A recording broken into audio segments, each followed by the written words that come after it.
이 시간 오늘 우리에게 주신 하나님의 말씀 함께 나누겠습니다. 오늘 나눌 하나님의 말씀은 마태복음 13장과 14장의 내용으로 함께 말씀을 나누는데요. 14장 27절부터 32절까지 먼저 합독하겠습니다. 같이 읽겠습니다. 예수께서 즉시 이르시되 안심하라, 나니 두려워하지 말라. 베드로가 대답하여 이르되 주여, 만일 주님이시거든 나를 명하사 물 위로 오라 하소서 하니 오라 하시니 베드로가 배에서 내려 물 위로 걸어서 예수께로 가되 바람을 보고 무서워 빠져가는지라.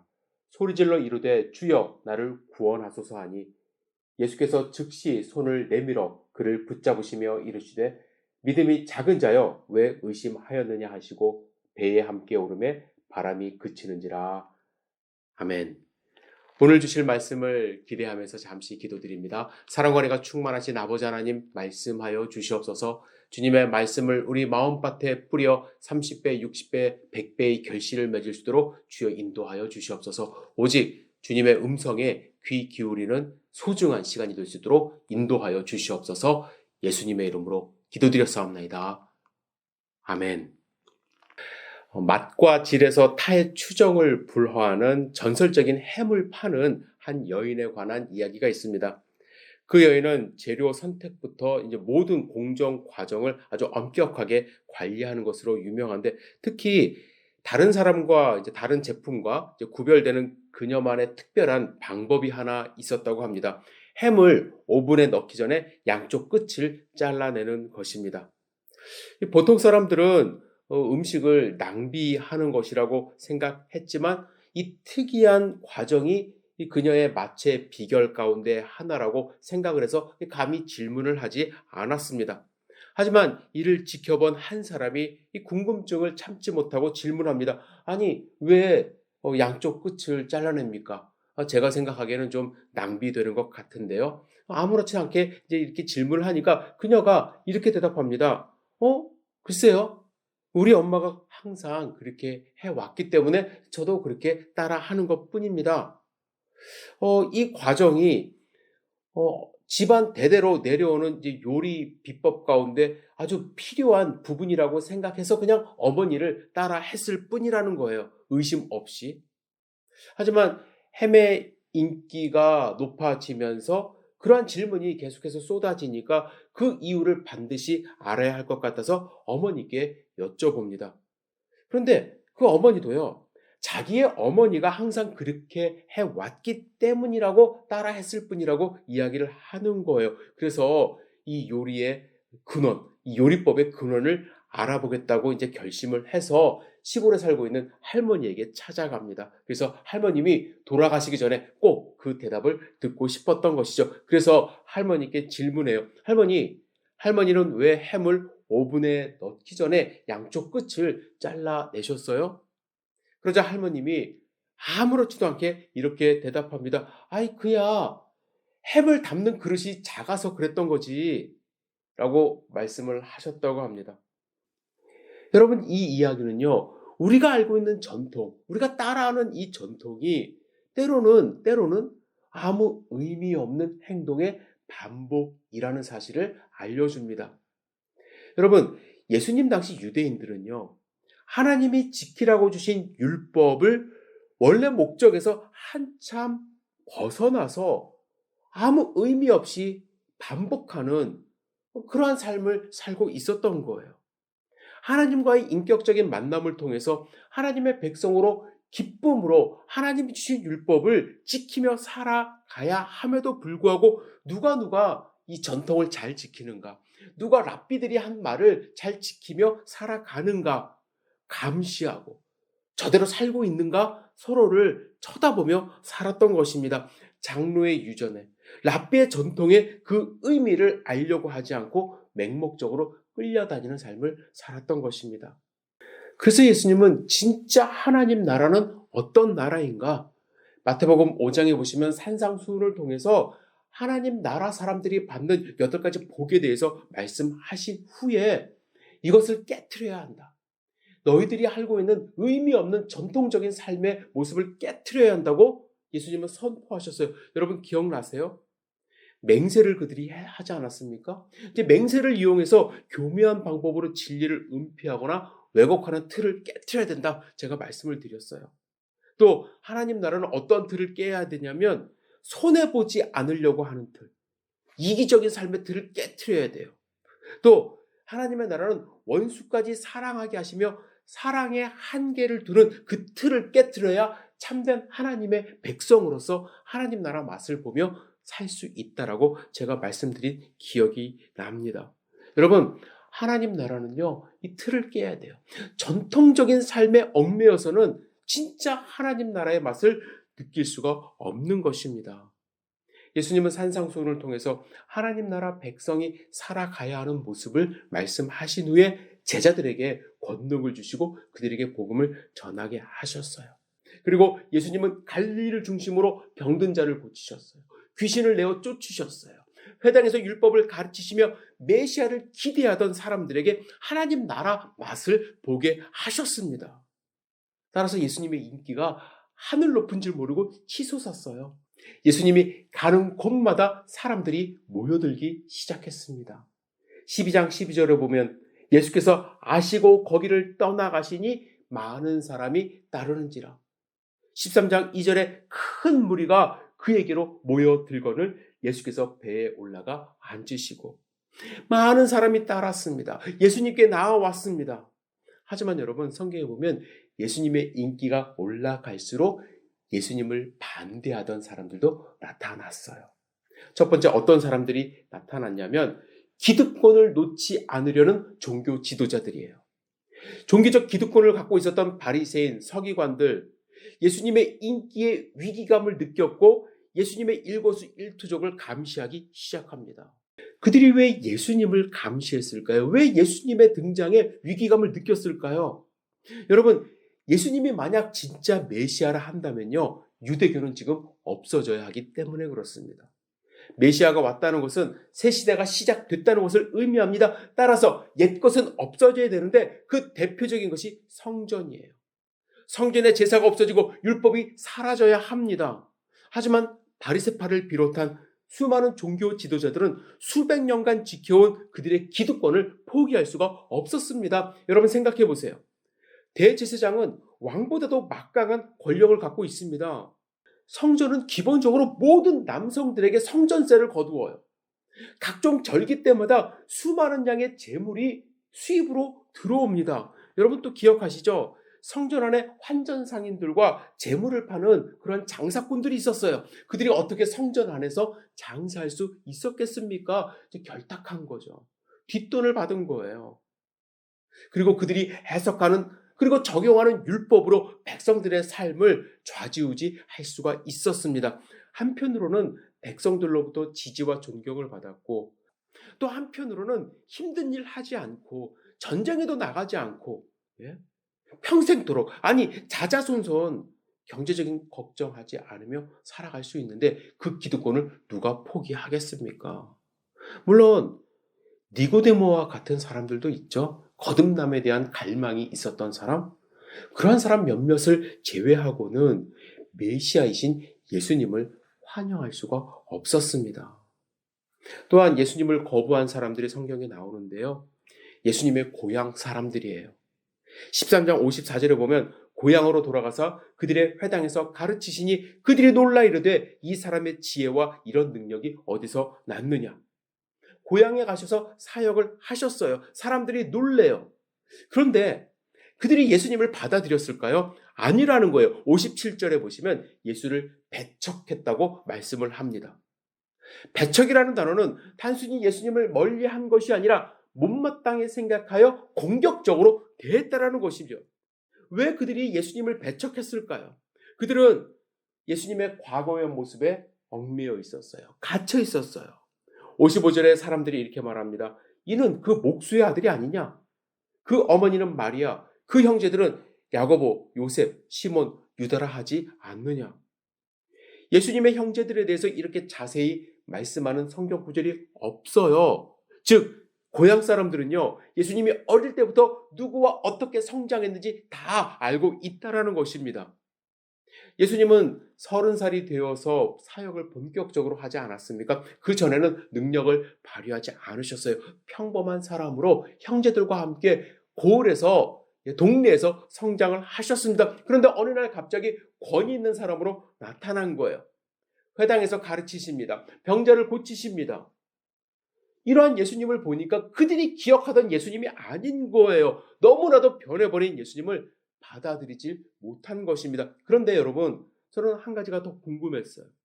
예수님을 인정하지 못하는 것까지는 어떻게 보면 이해할 수 있어요. 어릴 때부터 봐왔던 사람이 갑자기 권위 있는 모습으로 나타나면 쉽게 받아들일 수 없죠. 그런데 왜 예수님을 배척까지 했을까? 좀 이상하지 않나요? 저는 그들이 예수님을 배척한 이유는 그들이 예수님을 어릴 때부터 가난한 목수의 아들이라고 무시하며 멸시했던 사람들이었기 때문이라는 생각을 합니다. 본문에 보시면 그들은 아버지 요셉의 이름을 부르지 않고요. 그 목수의 아들이 아니냐라는 이야기를 해요. 보통 유대인들은요. 사람의 이름을 부를 때 누구의 아들이라고 부릅니다. 바요나 시몬 그러면요. 요나의 아들 시몬이라는 뜻이에요. 사실 사람들은 바요셉 예수라고 예수님을 불러야 함에도 불구하고 굳이 그의 직업을 들먹이며 그 목수의 아들이라고 지칭했어요. 물론 예수님의 육신의 아버지 요셉이 일찍 죽었기 때문에 아버지의 이름을 거론하지 않았을 수도 있는데 제 생각에는요. 그 당시에 목수라는 직업이 천대받았기 때문에 그들은 이름을 부르지 않았고 그 목수라고 지칭하며 예수님을 그때까지 멸시하고 있었던 거예요. 예수님을 받아들일 수가 없었던 것이죠. 자기가 욕했던 사람 받아들일 수 있을까요? 예수님의 고향 사람들은요. 이 과거의 자기들의 어떠한 생각과 또 행동의 틀에 갇혀버렸어요. 어릴 때부터 봤던 예수, 그들이 멸시했던 예수, 그 틀을 깨트리지 못했기 때문에 예수님을 배척하고 예수님을 멀리했던 것입니다. 그런데 여러분, 예수님을 구세주로 받아들이지 못하는 이유, 예수님을 영접하지 못하는 이유, 그 이유가 2000년 전이나 지금이나 비슷한 것 여러분들 아십니까? 사람들은요, 자기의 기득권을 포기할 수 없기 때문에 예수님을 받아들이지 못하는 경우가 많아요. 가진 것이 많을수록 예수님을 받아들이지 못합니다. 여러분, 예수님을 믿는다는 것, 내가 가진 지혜와 내가 가진 지식 다 내려놔야 믿을 수 있게 되는 것입니다. 내가 가진 유물론적 사고방식, 내가 가진 진화론적 생각, 사고방식 깨트리지 못하면 창조자이신 예수님을 받아들일 수가 없어요. 윤회론적 사고방식을 갖고 있으면요, 재림하실 때 세상을 심판하시는 종말론적 예수님을 받아들일 수가 없습니다. 그런데 사람들은 자기가 배운 것이 진리라고 생각해서 성육신하신 예수님을 영접하지 못해요. 제가 목회하면서 한 형제님의 아주 솔직한 고백을 들을 수 있었던 기회가 있었는데요. 그 형제님은 가족의 평화를 위하여 이제 교회에 출석하시는 분이에요. 믿음은 없었는데 모든 가족이 교회 나가니까 그냥 덩달아 나오셨어요. 그런데 참 감사하게도 저하고 12주 성경 공부도 같이 하셨어요. 제가 성경 공부가 끝날 즈음에 형제님에게 질문했습니다. 형제님, 예수 그리스도를 구세주로 영접하시겠습니까? 저는 12주간 형제님을 위해서 매일같이 기도를 했거든요. 그런데 형제님이 이렇게 대답하는 거예요. 목사님, 저도 믿고 싶은데요. 제가 예수님을 믿게 되면은 지금 제가 갖고 있는 너무나도 많은 것을 포기해야 할 것 같아 못 믿겠어요.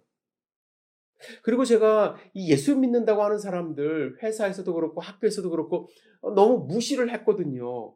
근데 제가 어떻게 그 예수님을 믿어요?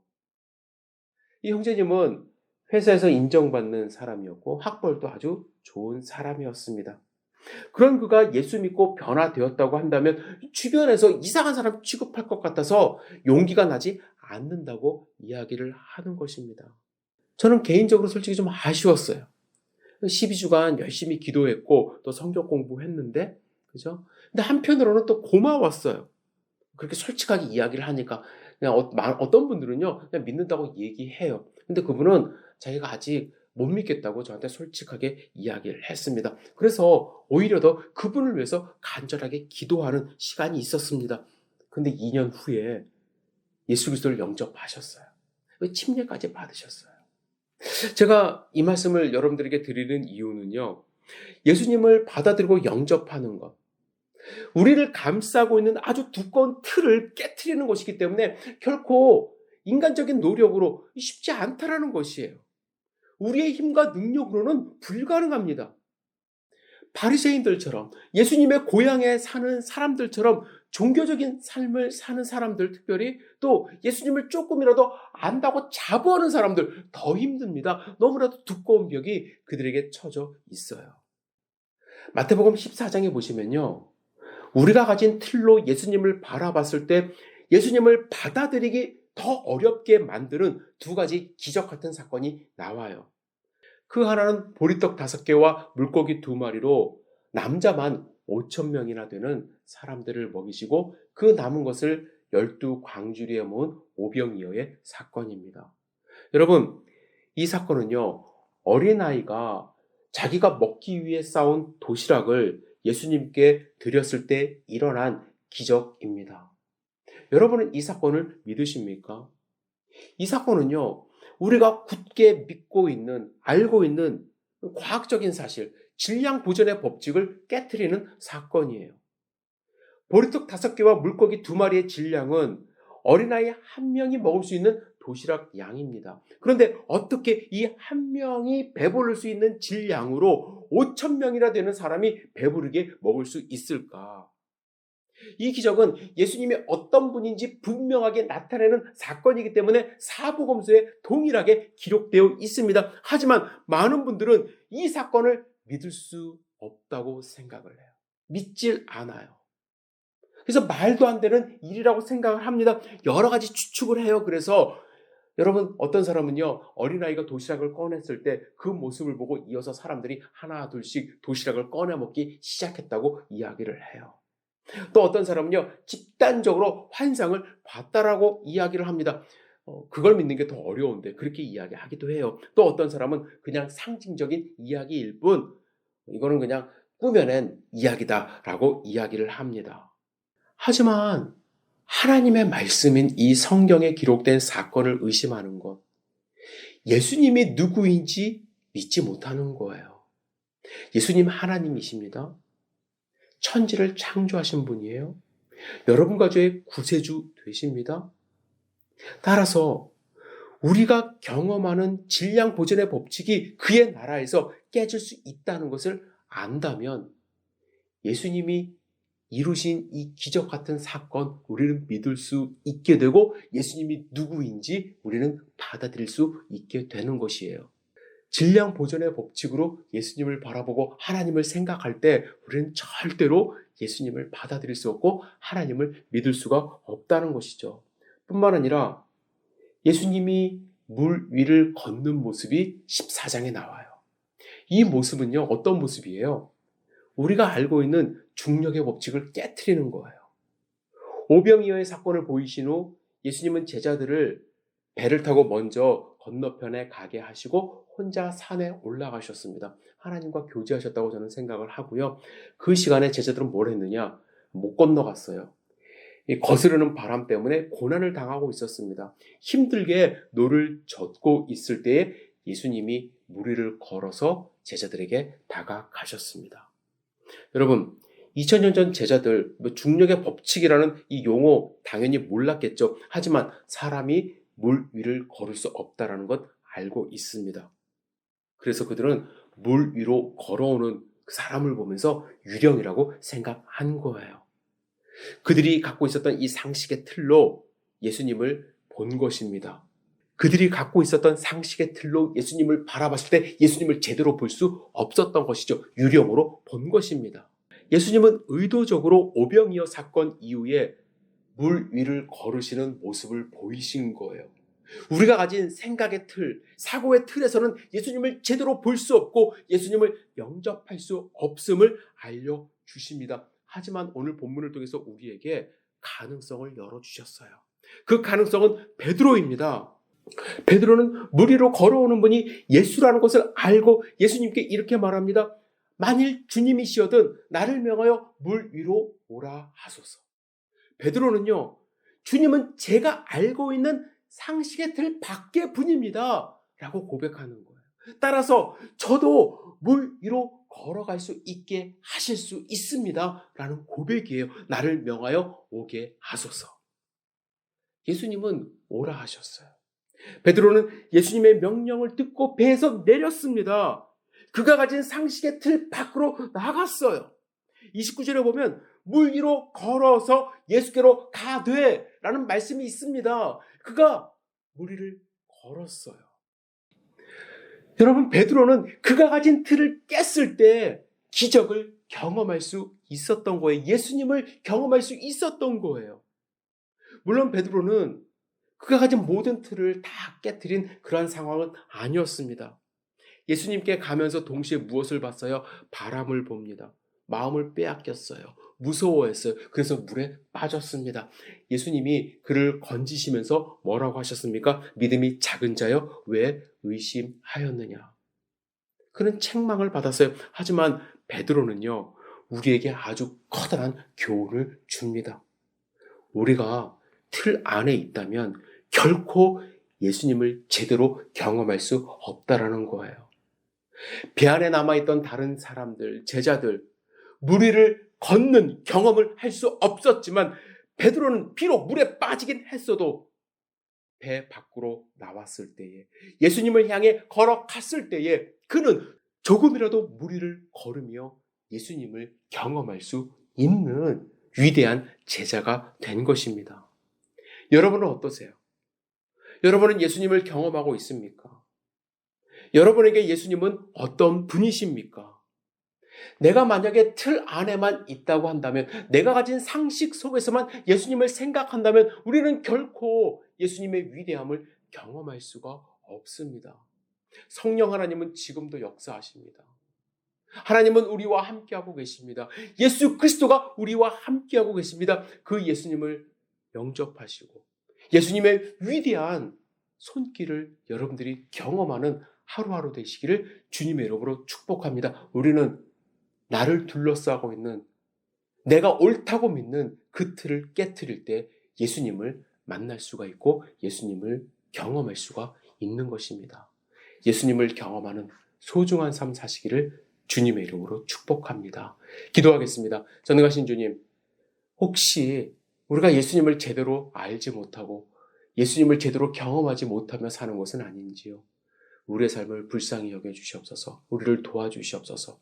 우리 가운데 성령 하나님의 능력이 나타날 수 있도록 인도하여 주시옵소서. 예수님의 능력이 나타나는 삶을 살 수 있도록 붙들어 주시옵소서. 예수님의 이름으로 기도드렸사옵나이다. 아멘.